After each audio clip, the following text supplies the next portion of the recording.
Bleach Bros Podcast is proud to align itself with Jerky Pro, a beef jerky manufacturer established by military and paramilitary veterans. Available in 3-ounce or 1-pound bags with great flavors such as honey glazed, teriyaki, red hot, apple cinnamon, original, peppered, sweet barbecue, and if you're ballsy enough, nuclear. Be sure to use our promo code to get some of the best jerky on the market. Use Bleach Bros 5, all lowercase, to take advantage of this offer today.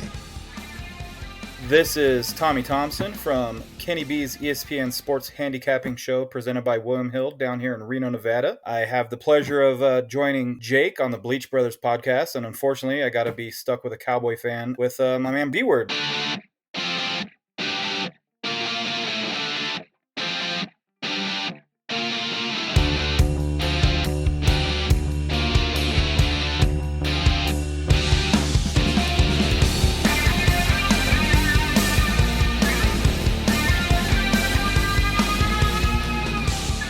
Welcome into the Bleach Brothers Podcast. This is B-Word, and as usual, I am here with my good buddy, Jake. Jake, the empty testes, my man. How you doing, buddy? Jake, the untesticulator. No, you still have testes. They didn't cut them off. Yeah, they're just disconnected. You have non-swimmable goo. That's cool. No more kids. I think it's legit. So I was so completely off your nuts here because we've talked a lot about your nuts recently. Mm-hmm. I have a theory. Oh boy, what is that? So you smile like a Muppet, right? We've talked about this. You've got your mouth open mouth smile. Yeah. If anybody's got their arm around you, it looks like their hand is in your ass, controlling your mouth, right? Yeah. I have a theory that's only lasted like for 3 years. Really? Yeah. My mouth open smile? Yeah. Yeah. No, I got way more photos than that. No, you don't. No, you don't. Yes, Because I was actually trying to look to edit some photos for the podcast, trying to find some graphics that I can put together. Went through your Facebook profile, and literally, you have so many pictures doing an actual smile that you look at actual smile.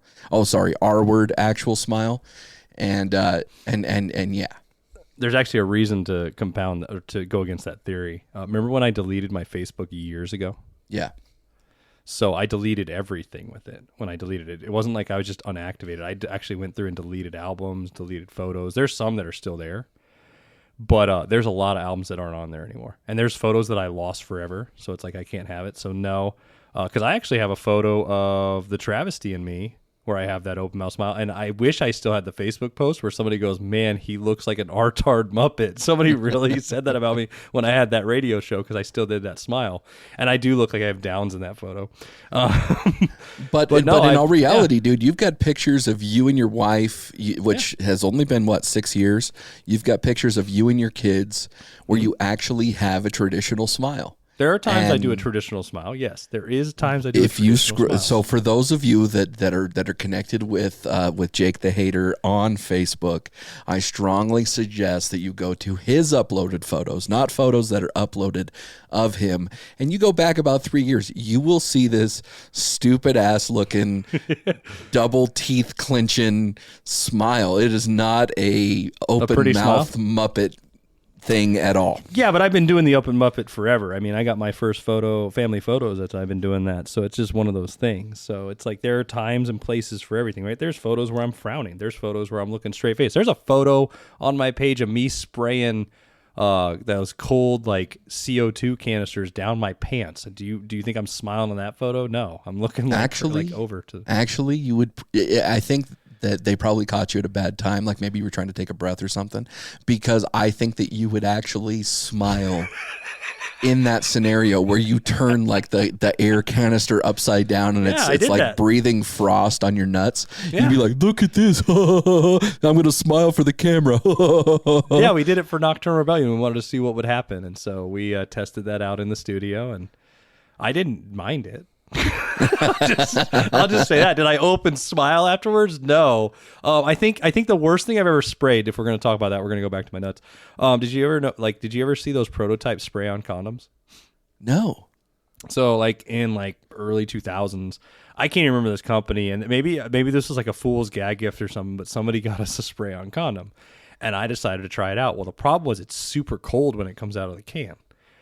And so it defeats the purpose. Plus, it doesn't feel good. So it was a terrible, terrible invention. Like I said, it was probably one of those situations like me with the duck where it wasn't real, but people convinced me it was real. And I was just like, yeah, I'll do it. And then I had all this like orange goo on me stuck for a while and I had to get it off. But I don't know if I've ever told you this story, or even if I have, if I've ever told this on the podcast, but my buddy and I, OMP, we took a road trip. He was living right outside of Dallas at the time, and I flew into Dallas, and we drove through Austin into San Antonio. We had a great visit, great time, spent a few days there. Drove through Houston into New Orleans, again, spent a few days there, had a great time, went back up through Shreveport and back to Dallas. But I went in late spring, and it was starting to get pretty warm in Texas. And so old man Pat actually got me some I guess it's like spray baby powder or something or another that's supposed to help you with sweating. And he says, hey, so I know that you haven't been to Texas before, so this is going to be very important. You need to spray this on your nuts after you shower. Okay, whatever, I'll do it. So spray it like spray, or do you mean like just poof it out? No, because it was actually a spray can. It wasn't like a poof thing. That's So I'm like, okay, whatever, I'll do it. So I get out of the shower, I dry off, right? I dry the package, and I grab the bottle and I spray my nuts, dude. I get like right underneath it, where all the sweat goes. Motherfucker, that was a mint fucking shit, dude. I was the coldest I had ever been in my life, and you were my first thought, because I was like, this son of a bitch does this for pleasure. Like, I was almost in tears, dude. It was bad. My balls are like the mint chocolate chip ice cream of genitals, dude. Like only women should like it. You know what I mean? I guess you could put a spoon in it, but I feel like this week they're more like mint blueberries or mint plums. I was really hoping that you were going to say it turned out to be a prank, and it was like that fake snow. Well, it was a prank. It was a prank. Okay, but so I forgot to say that he did that for his pleasure alone, because as soon as I did it, like I went, I got really high up in my pitch and shit, and he just started busting up laughing. Yeah, I was hoping it was that cans of snow that you would put on your windows back in the day. You know what I mean? Oh, yeah. You just had Kris Kringle balls, right? Speaking of which, Happy Krampus Day coming up, everybody, because we know the true savior of Christmas, taking your kids away if they're really bad, instead of just having a stupid elf on the shelf telling you right? What's what. But shout out to Ben. Shout out to Ben, dude. We're gonna have our little war here soon. My brother's still convinced he introduced me to Krampus. I love my brother. I love him to death. And you got to spend some time with him when you were down to Vegas. Yep. But you know this about him too. He's also convinced he introduced me to hockey. Like anything. Well, you remember when I got into that? I showed you Krampus. It's like, no, Caleb, the internet's existed. I found Krampus. I just got into it. Nope. I'm like, all right, and I just end the argument there. But no, shout out to that. I can't wait for that, man. I mean, anything good been happening in your life though, besides just the regular BS we've been talking about? The regular BS, yeah. I mean, it's kind of late, but I graduated from college, dude. It's fucking Congrats. Fantastic. I actually just booked all my travel to go actually walk, because I'm actually going to go walk for college. So my family's going to go. Yeah, out in New Hampshire. Already Airbnb and flights are already purchased. Just got to work on rental car next. So yeah, all of that's good, dude. My kid's good. She's doing a phenomenal job. She's succeeding at life. She's actually starting a new grown-up job, one of those jobs that actually gets you vacation and insurance and all that sort of stuff. So okay, yeah, super happy of that. But no, man, aside from that, dude, just watching some good ass movies. What about you? You made me watch a good ass movie, and we're actually going to talk about this good ass movie, because before I went and got cut, you realized I was going to have a lot of time in my hand. And I will say this about it. It sounds good and dandy when you find out, oh man, I'm going to have this little procedure and I'm going to get to lay around for a while. And then you lay around for a while and you can't do anything. I mean, I just got frozen peas down there. I'm laying there in a position in a jock strap, feet up, not allowed to move. Remember, my wife works for the hospital system. So she's like, and she's friends with the surgeon, like, you need to listen to him, which is good. It's good for me, right? But I can't like sneak out and like get up and like go do things. Like, I'm laying in bed for 48 hours essentially, right? Like they're saying. Yep. And when you do that you get bored, you get sore. So I watched a ton of documentaries, but you told me to throw on this flick. And it does have one of my favorite actors, Zac Efron. I know whenever we do a fan casting, I always want to throw him in every damn role I can. But introduce this film, B-Word, because good on you. I really enjoyed it, and I want to get into it. Yeah, for sure. No, this is called The Greatest Beer Run Ever. It's currently playing on Apple Plus. I think it did do its time in theaters for a little bit, but I don't know if you can watch it on any other platform right now. But I definitely watched it on Apple Plus. I know you did too. I saw this one when the commercials were coming out. It looked like a Vietnam War era, not really a comedy, but just like this grandiose story that I didn't really know what the premise was. I just knew it involved beer and war. And I like beer and I like war movies. So it was one of those things that I just felt like, we did a good job. But this movie is basically about Zac Efron's character, based on a true story. His character, he was a Marine. He spent he did his 4 years right before Vietnam started. I assume it was right before Vietnam started, and just really didn't decide to go anywhere in life. And all of his buddies who he grew up with were being drafted, and they were going to Vietnam. And in a drunken stupor, Bill Murray, who was the bartender, and the rest of his buddies were talking about, well, maybe our boys need to have American beer delivered to them in Vietnam. And he took it serious. And so the premise of the story is basically that Zac Efron's character takes all of this Pabst Blue Ribbon beer, PBR, baby, to Vietnam, and he delivers it. He actually goes through with it. There's some political overtones, there's some societal overtones, and of course the overtones of war. Nothing was overt, like it wasn't in a political tone of one side or the other. It wasn't pushing one way or the other. Yeah, I thought it was done very, very well. Russell Crowe plays a journalist in it. I thought Russell Crowe was actually going to have a bigger role, and I actually really appreciated the smaller role he had. Mm-hmm. But overall, man, I really enjoyed this film. What'd you think? I thought it was a great film. I want to bring up one part when you were saying, they sat around and he was going to go do it. I mean, in essential, he was a fuck up in life. And so he even said, I think he was that guy that always overpromised. We all had that friend that says, I'll do this, and then never shows up. And I think he sort of finally was like, shit, I better do this or I'm screwed. I was surprised when I found out later they were in New York. Because, I mean, I know he was based out of Massachusetts, but everybody had a fucking thick Boston accent that he was around. Oh, yeah. I mean, it was like, I felt like the movie was in Boston at first. Yeah. Yeah. Bill Murray's accent, what'd you think? Actually, to be honest with you, because I haven't heard Bill Murray do an accent like that before, I was like, okay, I can accept this. I was pleasantly surprised. I was too. I thought it was more of like that Southie Boston accent. Yeah. But overall, dude, I thought it was a good portrayal.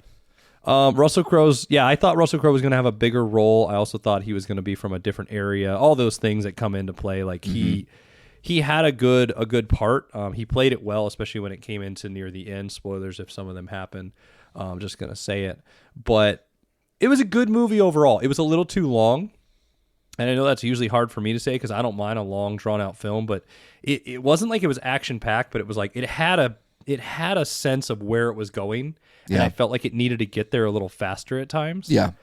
There were cool moments. I did like it because I had a feeling like when it got to it and it was really about media and how the media is portrayed and war and stuff, it really got you thinking. And at first I was like, okay, here we go. It's going to go totally one way now. And when it didn't, I was like, okay, this is nice. Like hearing them all talk at the bar about how they felt about it, or you didn't do this, you didn't do that. The whole time too is, I mean, I knew it was based on a true story. The one problem I have with those is I remember when I was a kid, I don't know if you ever had this problem, B-Word. When you were a kid and you'd see based on a true story, and I'm talking when I was really young. Like you'd watch like a movie about a murderer on TV or something, and you'd think every scene was actual real. Right. Like, oh, that must have happened. Like they must have been in this bar and that. And then you realize when you're older, like, okay, a lot of it's like it's just the premise that is. But then there's disappointing things too. Like, the movie, The Strangers, I believe, that's based on a true story, right? But the real story behind that is that somebody knocked on somebody's door down the road and they got scared. That's the whole basis that it's off of. So when I went into it going, it's based on a true story, how much of this really happened? And then they showed the photo of the end where he actually went there and did that. I was like, okay, this is really cool. The funny thing is my brother and me were talking, right? Because my brother served in the military. Thank you for that, and thank you for everybody else that has, especially all our listeners. But he goes, that's you in a fucking movie. He goes, you, Jake, I love you. He goes, you never got to serve. And remember, my whole family all served in the military. I'm one of the only men that didn't get to. And when he was overseas, I used to send him beer in a different way, right? I used to put it in a Pringles can, open it, and then seal it back shut with glue. He's like, you would be the guy if all you and B-Word and all your friends were sitting around a bar and like, I'm going to go send beer to troops. He goes, you'd be the dumbass that would be like, yeah, I'll go to Iraq and I'll drive around and do that. And he goes, and all of a sudden you'd be showing up to my camp on a camel just waving like, hey, here I am. And my brother's like, that's you in a movie. Like, because there were parts where Zac Efron's character is just dumb. It's stupid. Like, absolutely stupid. Like, what are you doing? He's like, yeah, I just brought you beer. The guy's like, why the fuck are you here? And it's like, there's that reality, right? Yeah. He completely didn't understand some of the social cues that were going on. He didn't understand why his friends were so, at least initially, let's talk about that. Yeah. He didn't understand why his friends were like so protective and so like, why are you doing this? Don't you understand? Like, this is war. Like, people are dying, you know? And well, also the fact, like, how much is beer actually going to help? Right. Like when he's in the bar, and he's like, well, they can't, this beer. Well, they can get American. And then the guy opens an American beer next to him. He goes, well, yeah, but this is from New York. And they're like, yeah, okay, good for you. It's in a backpack and it's warm. Like, there were really two takeaways from this film that I really, really enjoyed. It at the end of the day, it wasn't about the beer, but I'm going to use the word that you love. The beer was the MacGuffin. It was not the main focal point of the story, but how it was worked in, especially like when they're holed up and doing that gunfight, and then right afterward at night he passes out the beer, and like there was that sense of peace that came with it, right? Like there was that camaraderie, and even though all of them thought that this character Chicky was just absolutely stupid, they all relished in, hey, we're just going to sit around and have a beer. It was a sense of normalcy, right? So that's number one. Number two, I really enjoyed learning about the names on the post in the bar, like. Because it also brought that back that like everybody's got skin in the game. And if you watch the movie, you'll understand what I mean by that. But yeah, I mean, overall, dude, what kind of grade would you give this film? I'd give it a B-. The main reason is a little too long. There were a lot of continuity errors, like in the sense, like even just stupid things that I look into. Like he's got a backpack full of beer, right? And it's like a giant duffel bag that's leather slung over his shoulders. And he's running all over the place like this thing's not heavy. Yep. And like everything's so happenstance. I understand it's Hollywood and they got to make it like real, but it's like, everybody thinks he's a CIA agent and then he's like getting away with this and getting away with that and like just hitting every spot. And you're like, how? Right. I understand you got to make the movie more interesting too. It'd be boring if he was just, all of a sudden just hunkered down every 3 seconds and hiding in a barrel and stuff like that. But a B-. Acting was good. Accents got a little overbearing in the sense I don't think everybody did a great job with them. Good story overall.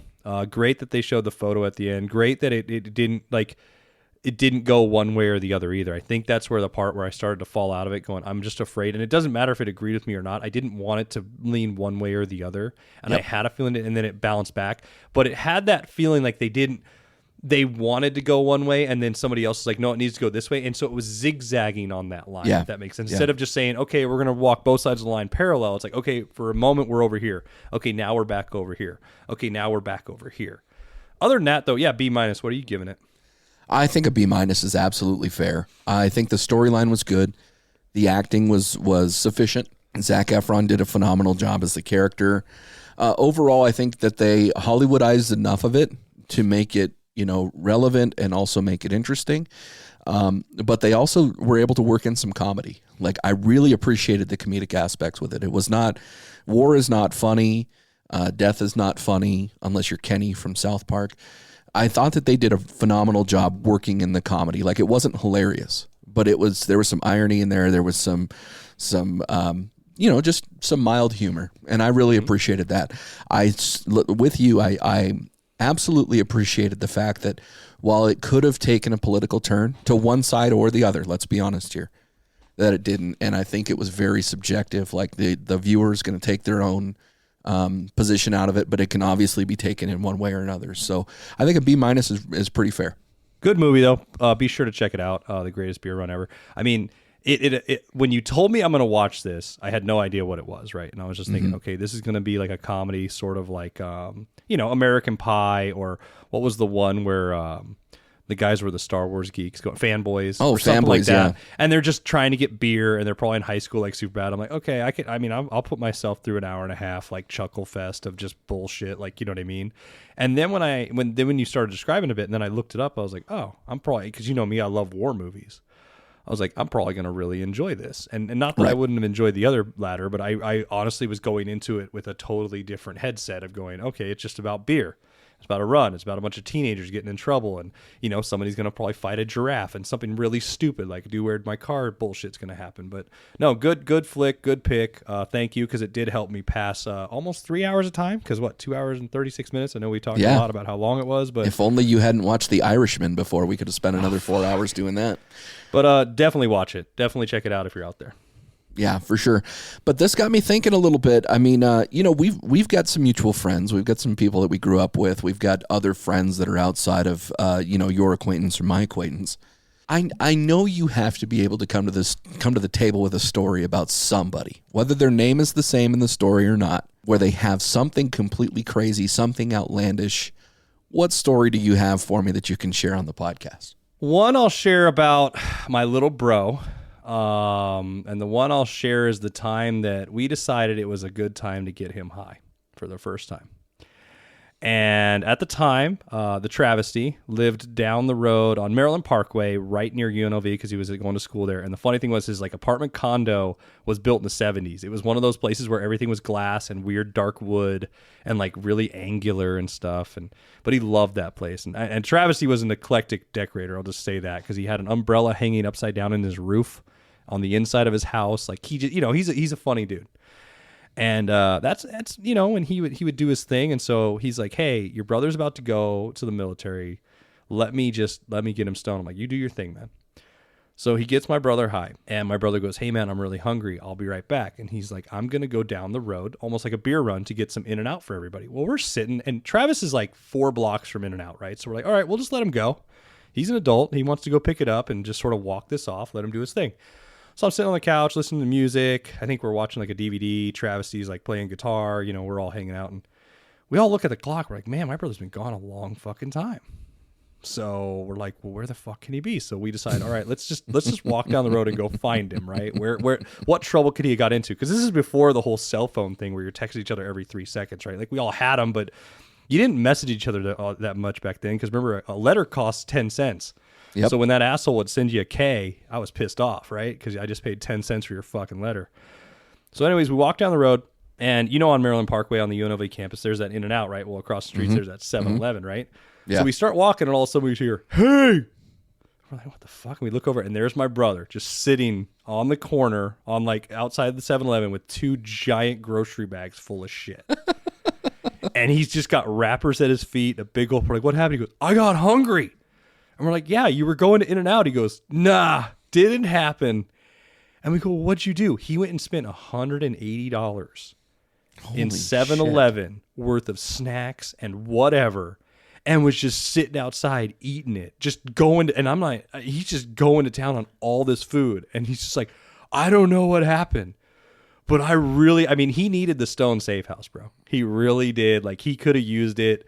We probably shouldn't have let him wander on his own, but I'll never forget that night where the next morning he woke up and he's like, hey, where's my money? Like, dude, you spent it at 7-Eleven, dude, on all these fucking snacks. You have told me that story before, and I think we may have actually shared that story on our episode with Stoned, but you never told me it was $180, or at least if you did, I never heard that. Yeah. And that's an insane amount. That's an insane amount of money at a 7-Eleven. That's crazy. That's crazy. That actually reminds me of when I was living in Las Vegas. There had been legislation in the state of Nevada that allowed, so Heidi Fleiss was for those that don't know, she was a famous madam in Hollywood, and she relocated to Nevada, and she got with Dennis Hoff in some sort of partnership or whatever, who was a brothel owner. And they advocated to have men be able to work as prostitutes. Okay. And so there was some sort of legislation with that. Meanwhile, there was only one brothel that I'm aware of that was able to allow men to work at this particular brothel. And this one is dead center in Nevada. Okay, now I'm sitting here in Vegas, and I got a buddy of mine that calls me. And he says, hey, man, I'm on my way down, and it's a weekend, and I'm like, okay, cool, yeah, when are you coming down? And I'm thinking, next weekend or the weekend after or something like that. And he goes, no, I'm actually a couple hours away from you. I'll be at your apartment soon. And I'm like, oh, okay, buddy, whatever. No big deal. All doors open. Just let me know when you're here. So he shows up, and he's going to remain nameless because I don't want to embarrass him because he'll probably listen to this. He decided out of, curiosity, I guess, that he was going to apply to become a brothel worker. And he was going to be the first male prostitute in the state of Nevada. So what he had done is he had actually sent off a resume, and the resume needed to have a photo and everything else in it, right? So he did that like a few weeks before I get this telephone call. He hadn't heard anything from the brothel, so he decided that he's going to travel from northern Nevada to central Nevada and just show up at the brothel and say, hey, you ready to interview me? And so he shows up, and basically he says, hey, I put in the application for this brothel worker, blah, blah, blah. And the people at the front office basically said, yeah, you're too ugly. That's the best. It sucks like when you, like, it always makes me think, like, when you're ugly people in movies and stuff, there's got to be somebody going like, hey, we want you to play this ugly person. They're like, yeah, I'm cool with that. I mean, you're getting paid, right? But like, there's just people that just are just comfortable with it, but some people that don't realize it, right? Like, did he realize he was that ugly and just didn't care when they said it, or was he turned off, or was he let me just tell you this. My man has a mirror, but he also has some pride. So, he is what he is. But what's really funny about this is that I had no clue about any of this until he showed up on my doorstep. And as soon as he shows up on my doorstep, he is madder than a wet cat. And he is just telling me about this story, and I'm dying, dude. Like, I'd laugh my fucking ass off, like, openly, like, to his face. I was laughing my ass off, and I'm sure that pissed him off even more.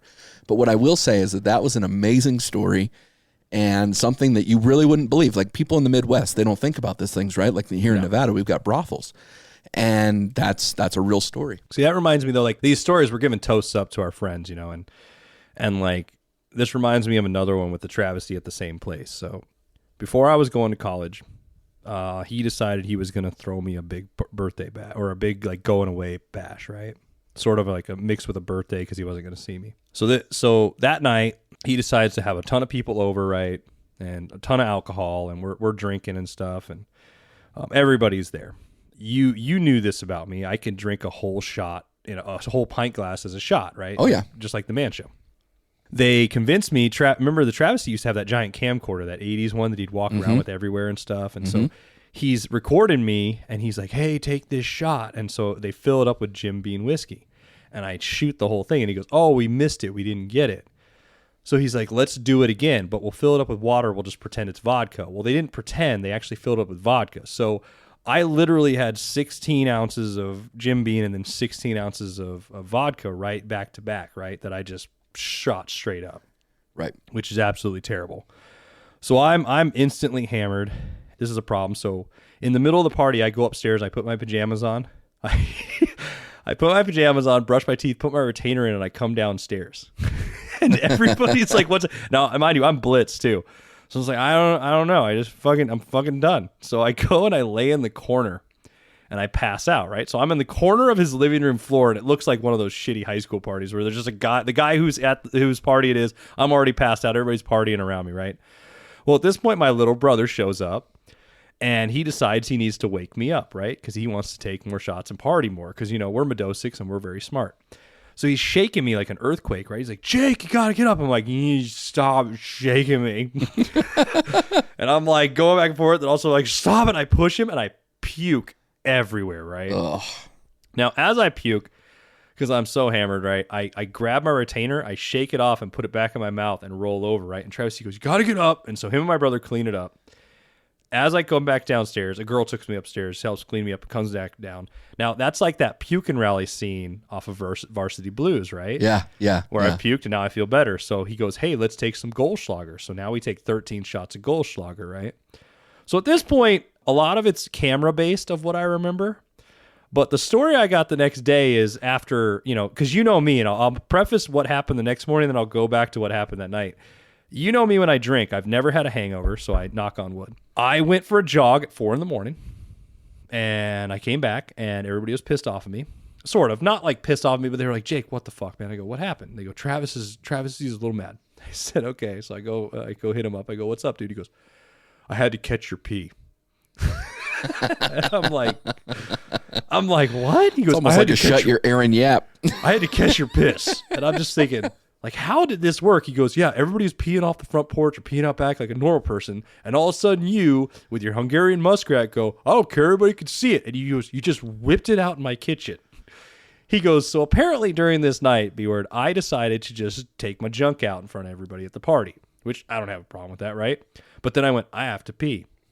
Now, this is where slow motion happened, because I do remember this. I lean back and I go, and I'm just angling. The angle of the dangle is the cubic of the pubic. I'm just aiming straight up, right? And it was like the scene in 2001: A Space Odyssey with that dun, dun, dun, dun. I see Travesty grab a Pyrex glass dish. And he's like running towards me as the stream starts going. It's like dun, dun, dun, dun, dun, dun. And he dives and he lands underneath me. And he's holding this dish, catching my pee with my swaying drunk ass movements, right? I'm going back and forth, and all I hear is, it's fucking warm! It's warm! Right? So everybody's telling me this story the next day, and I go, well, where's the fucking dish? Travis goes, I threw it in the fucking dumpster. He was so mad because his mom gave it to him. But that's a real bro right there. Now, mind you, he's doing it so he protected his own floor. And I was being a jackass that was drunk, that was going to pee everywhere. But two, he caught my piss for me, was down there. I didn't pee on him. I didn't get inappropriate. I just peed in the Pyrex as good as I could. And then he went and threw it outside. And then he told everybody, party's over. And I had to go to bed. Fantastic, dude. Now, I have two real quick ones, dude. I want to share one of our listeners. So Chris Labar on Facebook commented, I once watched a guy aggressively pump gas station hot dog chili meat into a very large double gulp cup. He put the lid on and slurped it up, and I watched him struggle to get it into a semi. And he said that the cup was filled. So first off, there's a hell of a story, right? But then on our Instagram page, Envy Burson commented on here, and I'll get into the story here in a minute. It says, this one time I got a friend so drunk, we put him in the trunk of our car to drive him home. He may or may not be on this podcast. Well, that's a fact, because we did the beer Olympics right outside of Boise, Idaho. So my buddy James and his wife, they moved from northern Nevada to Boise. And I drove with James. We were so drunk the night before we took off. It was bad. But we get up to Boise, and like there wasn't really like a whole lot of like social media wasn't really a thing. Like there's MySpace and whatever, but it wasn't like, hey, what's going on in this town or whatever. So they had some sort of classified ad of some kind that basically said, hey, here's what's going on. Right. So we see this thing outside of Boise, Idaho. Couldn't tell you what the city is, little town, whatever. And it was called the Beer Olympics. So basically the Beer Olympics are each person takes a side. So you've got shuffleboard, you've got beer pong, you've got sort of like Beer Fest, which is games, right? Yeah, you've got a whole bunch of games. You've got pool, you've got, foosball, this whole works, right? And you all end in a chugging contest. The problem is that they thought that I could do beer pong. Now, I have never been able to do beer pong. I don't care who I'm going up against, I'm going to lose. And the other problem is they were doing a pitcher of beer on each side. Now, the loser has to drink the opposite side. Now, I didn't even have a chance to throw the ping pong ball. I threw, the guy that I was going against went sink, sink, sink, sink all 10 times. So not only did I have to drink my cups, which was a pitcher of beer, I had to drink his. So that's step one. Step two, there was a girl at the bar. Couldn't tell you what she looks like. I just have a rare image of her all fuzzy in my mind. And she wanted to buy me a shot. Couldn't tell you what the shot was. I know that I just took it. So then I'm waiting for everybody else to finish up their games. And I go outside and I drunk dial my mom. Now, bless her heart, she didn't answer. I don't know if I left a voicemail, but what I did see was all these sheep sitting around me outside the bar. And I'm like, what in the fucking ass country shit is this? So I was freaked out. So I went back in the bar.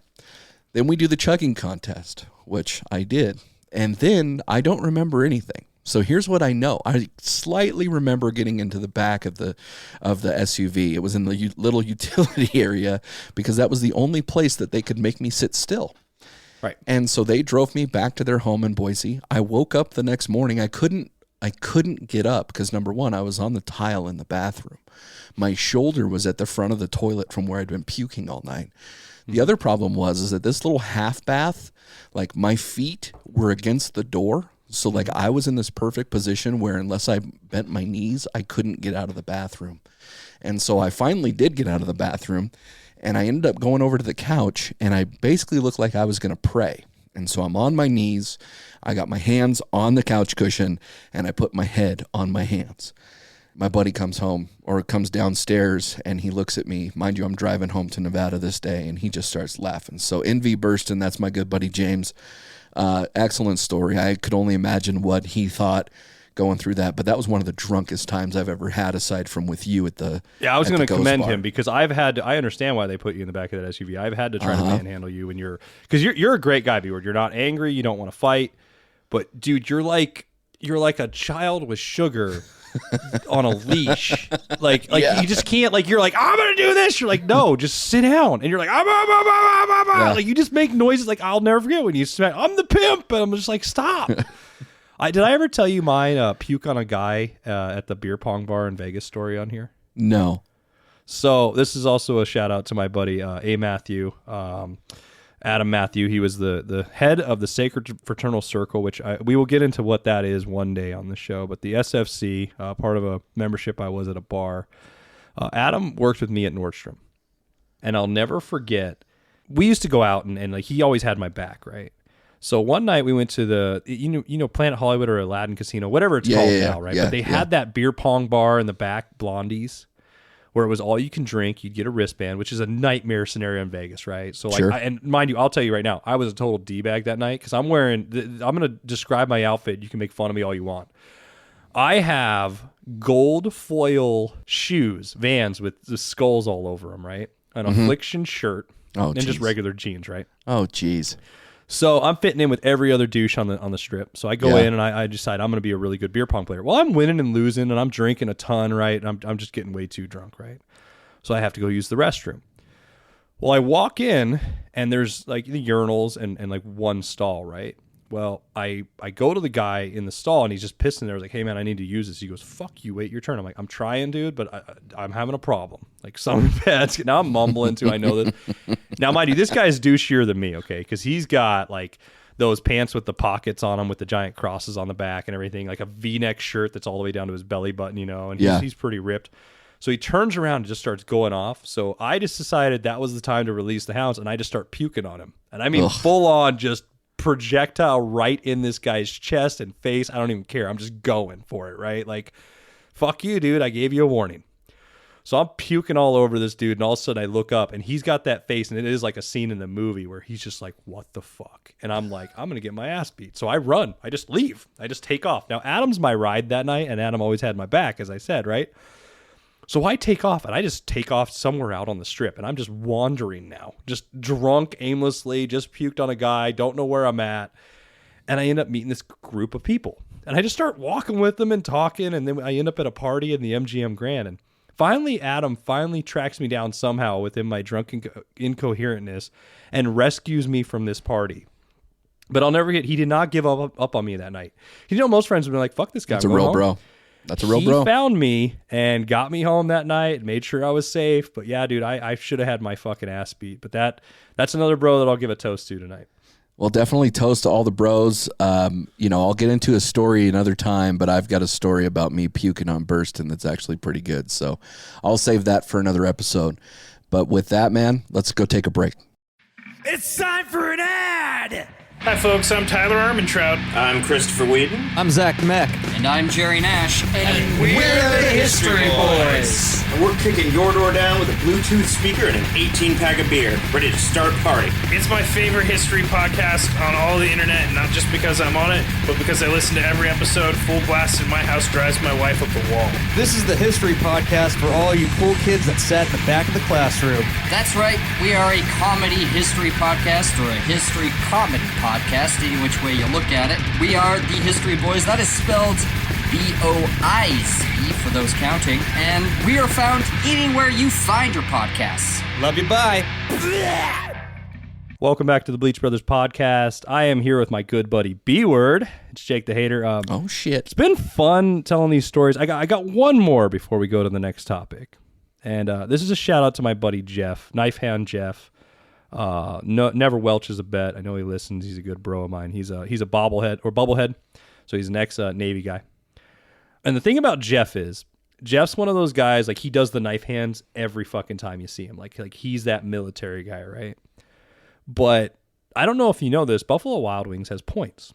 Yes, they do. So you know, like all these places now, like have a loyalty program or whatever, right? Well, he if you go to Buffalo Wild Wings and you spend money, you get points, and you just log in and then you scan your receipt. And well, it's become a joke with him. I've been hanging out with him for years now, and I think he's up to like 500,000 points. Holy shit! Which is a ridiculous amount, right? Yeah. And he's just like, no, I'm not going to spend them because they don't expire, and they won't. Like they keep trying to tell him, oh, these will expire, and then they never do. But I mean, we calculated out he could buy lunch for the whole year for himself just for free and not have to do anything. And we're joking with them like he's waiting for like a massive prize to come out, like them saying, hey, you can have your own B-dubs or something. Let's cash these in. Anything, right? Right. Which will probably never happen because corporate America sort of sucks. But I mean, he's a guy that's always on my back. But it's just funny. Like, could you imagine saving up that many? I don't have the patience. No, dude. It reminds me of when I was a kid, dude. Where there was a lot of people in my family who smoked, and they would give me the Marlboro Miles. And I would cash those suckers in. I remember having a Marlboro duffel bag and a jacket and all that stuff, dude. And it was pretty cool as a kid. But no, I do not do anything today that would get me enough points to actually cash me anything aside from maybe airline miles, because I try to put everything on my Southwest card. But other than that, dude, that still doesn't get me like plane tickets every once in a while because I just don't spend that kind of money. No, like my DraftKings account, because I'm a degenerate, I gamble. Yeah. I have like 1,500 points right now, which you're like, oh, that seems like a lot. Right. No, that's worth like $2. So right. it's like I can't even imagine, because I see these people like, I have 800,000 points. I'm like, you know how much money you had to gamble? Mind you, I hope they're winning. Are they though? Probably not. We know how that works. Well, and I kind of want to bring this up too, because you know Spotify Wrapped came up this week. Right. And we, first off, thank you everybody for all of the great results that we had for Spotify Wrapped in 2021. We still have a few episodes to go, so we'll try to pull that out at the end. But you sent me something today that says, I swear, if any of my sportsbook apps try to do a yearly Wrapped, I'm deleting them immediately. I don't know how. I know how much I suck at betting. I don't need them to remind me, and that's just kind of what reminded me of that. But speaking of points, dude, another thing that you watched when you were all laid up was Pepsi Where's My Jet on Netflix, right? And so, what was it, 3 or 4 episodes, something like that? 4 episodes. The funny thing is, that's one of those things, and we'll get into what it is, but that's one of those stories I've told for my whole life. Like, you know those moments in your life that like happen, like we'll always remember the OJ trial. We'll always remember like 9/11. Like the lady who spilled coffee on her lap herself. Or something. Yeah, you remember all of those significant things, and I definitely remember this one too. This one was a significant one for me. I don't know why. I came from a Pepsi household. Yeah. So I do too. I love Pepsi over Coke, even though it hurts my mouth more. I could always win the Pepsi challenge if it's a full cup. Because I could tell you halfway through I don't want to finish it, but I still love the taste of Pepsi more. My wife is a Coke person. She's from the East Coast. And I do have a theory that West Coast people love Pepsi more than East Coast people. I would agree with that based on the East Coasters that I've met. It's the fact that I remember this Jet story because I remember saving points. I remember saving them and just feeling like inadequate. Like, oh man, I'd look at my little pile. I had like a little mini tin lunchbox that I'd throw them in all the time, right? Right. And then I'd be like, oh, I want the Deion Sanders. Remember, because they had the cool catalog too. Oh, like Deion Sanders and stuff in it. And Peekaboo Street, because I had a big crush on her back in the day. She was super hot back in the day. But what was it? I wanted like the leather jacket. And then you'd look and it would be like 56,000 points. And you're like, oh, I have a whole measly 170. Like, how am I ever going to get to that? Right. But this documentary is about the guy who actually saved up for the Jet on the commercial when they put for 7 million points, you can get a Harrier jet. Did he save up though? Well, he found a loophole. He found a loophole. And what I mean by that is we were all saving up. Nobody else really looked at this loophole. Because, like, I remember as a kid, and the reason I'm saying save it up is you heard the story. Like, man, this guy got all these points. How the hell did he get all those points? Yeah, for sure. I was so happy when this documentary came out because it finally answered all these questions. So 1, did he get the jet? 2, how did he save up? 3, how did this come to be? 4, how much money was he worth? Like, all those little things. Like, did he drink all that Pepsi? I will say this. I was amazed of how much thought he put into it. Yes, because so let's back up for a second. So I don't want to spoil this documentary for anybody, but basically he had an investor buddy of his that asked him to put together a business plan in order to get his this Harrier jet. And they went through this with a fine-tooth comb, and there was a lot of is he doing it on purpose? Is he just trying to get money from the company, et cetera, so forth, prior to this documentary. But he actually had a business plan that involved that Harrier jet, and I didn't know any of that. No, like I didn't know that he thought about, you can do rides, you can do this. I mean, in the end, he was like, here's how much a Harrier jet's worth. Here's how much it actually is based on the math of what they're charging me for that. I can make money if I sell the thing. But I mean, he did the Pentagon work of looking up encyclopedias. Is it legal to own? All this back leg work. The funny loophole he finds, though, is that he didn't have to get all the points. You could just pay for points. Yep, 10 cents a point or something like that. And I pride myself as an adult now. I read fine print. So maybe at his age I would have. At my age then, because I was like 10 or 11 when this was happening.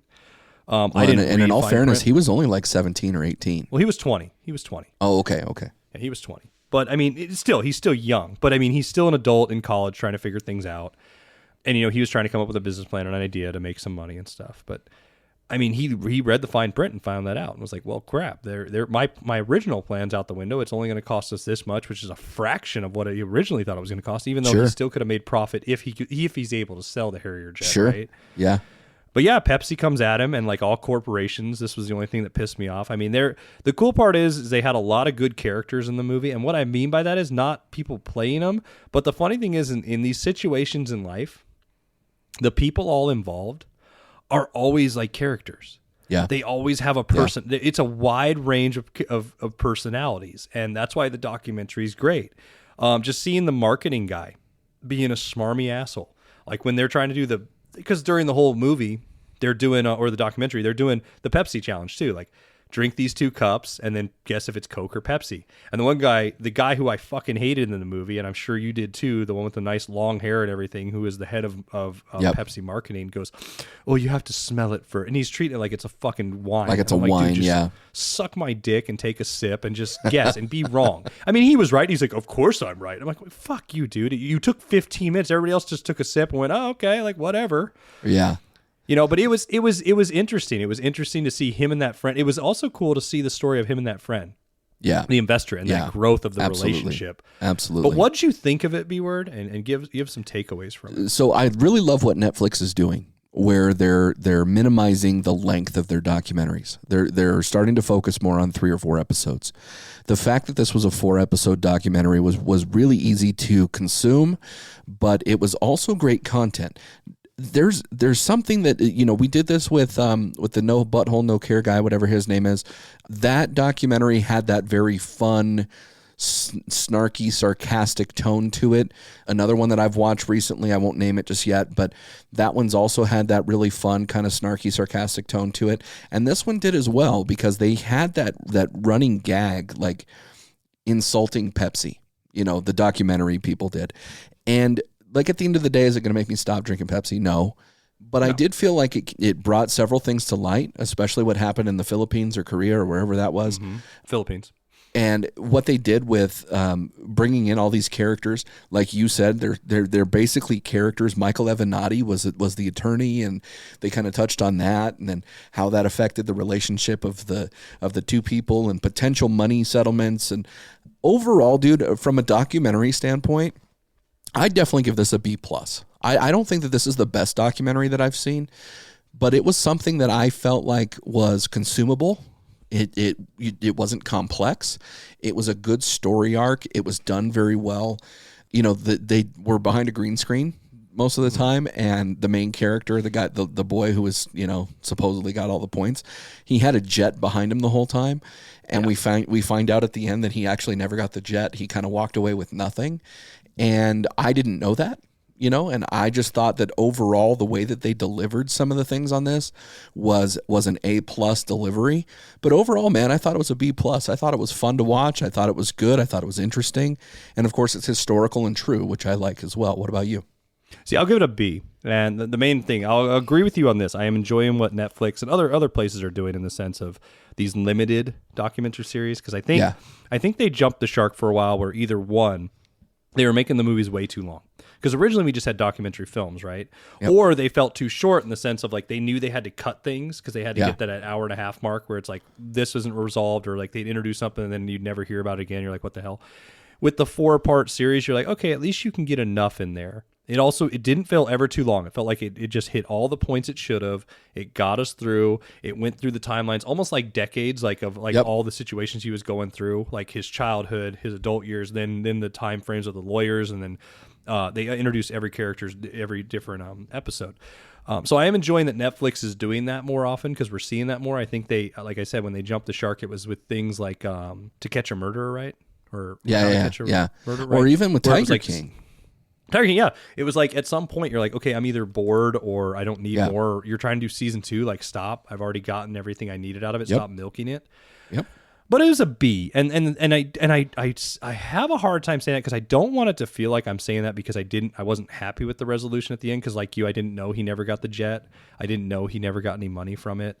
That doesn't sway me on the opinion of the documentary, but I do feel as humans, right? We do have that moment where it's like the unsatisfactory feeling changes your opinion of something. Like, it's just like a movie at the end when you're like, oh, they didn't tell me the ending. Fuck this movie then.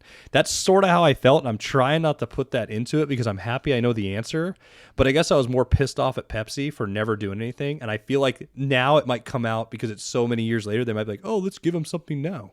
Well, and I also feel like, too, when we were growing up, there was that lady who had the coffee on her lap from McDonald's, right? And that's all we knew. This lady went to McDonald's, she had coffee on her lap, and now she sued him for a whole bunch of money. Like, that was the story. And while that was correct, it left out quite a bit of information. It left out all of her injuries. It left out, if I remember it correctly, I believe that she had an issue actually having sex because of the way that the coffee ended up burning her. Right. But, same thing with this one.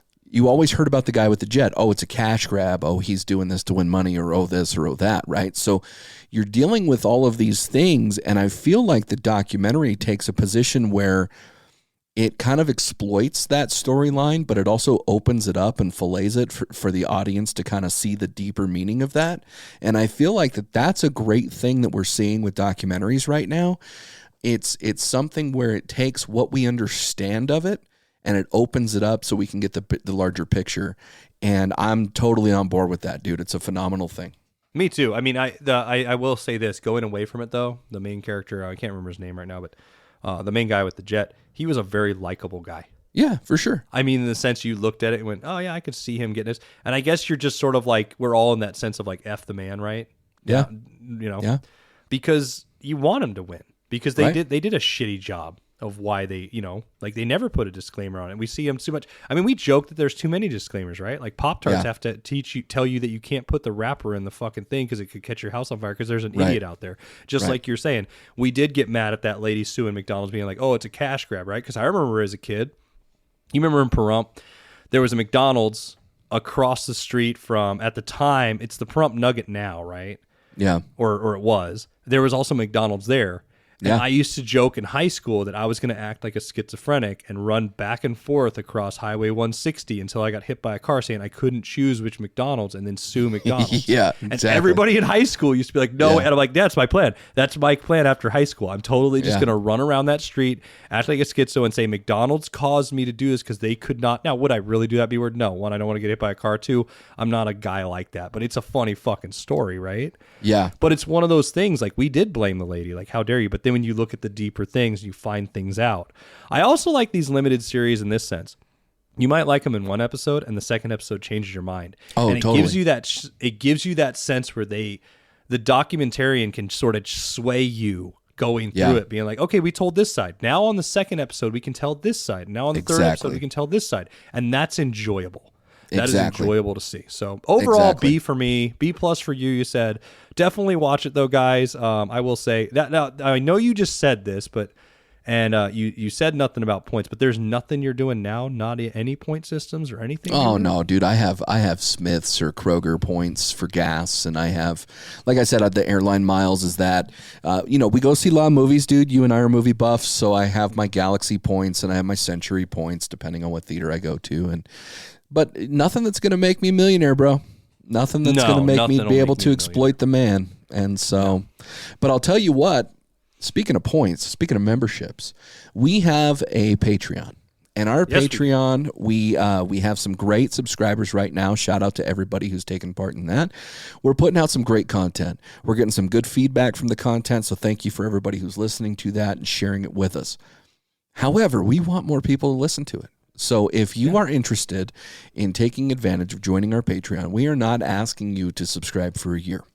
We're not even asking you to subscribe for 6 months. Just subscribe, check it out. If it fits your fancy, maybe you keep it. Maybe you don't, but check it out. We want people to hear the content that we're putting out.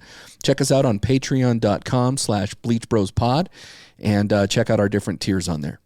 Well, and another point with that is there's a merch tier, and the merch that's coming out is going to be exclusively only for the people part of that Patreon. So, if you're into that type of stuff, like special hats, coasters, whatever, we will be having that stuff available too. So be sure to check it out. Hit up all our links, hit up all our socials.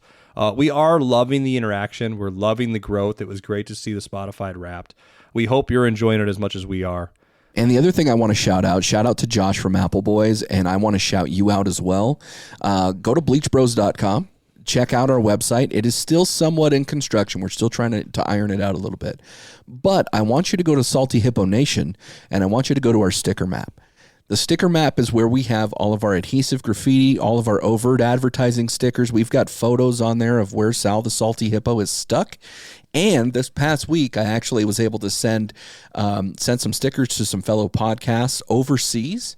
And so we should actually have some stickers in Scotland and in the United Kingdom and even in Canada. I realize that that's not overseas, but it is in a different country. And so we are spreading Sal.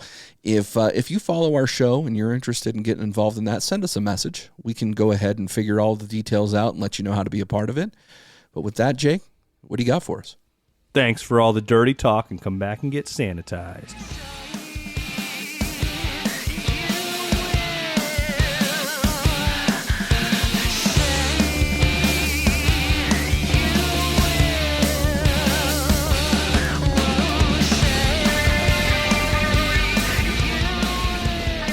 This is Jake from the Bleach Bros Podcast, and thank you for listening to today's episode. I want to bring to your attention our Linktree. Visit Linktree/Bleach Bros Podcast for access to all of our socials, merch, and streaming sites. Linktree is linktr.ee/Bleach Bros Podcast, all one word. And if you enjoy our content, make sure to give us a like, give us a review on whatever platform you are listening on, and also invite your friends. If you're a fan of our show, be sure to check out this one to stay sanitized.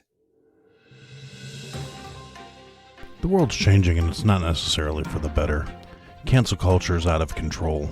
People that are claiming to be woke are actually more divisive and destructive than they will ever admit to.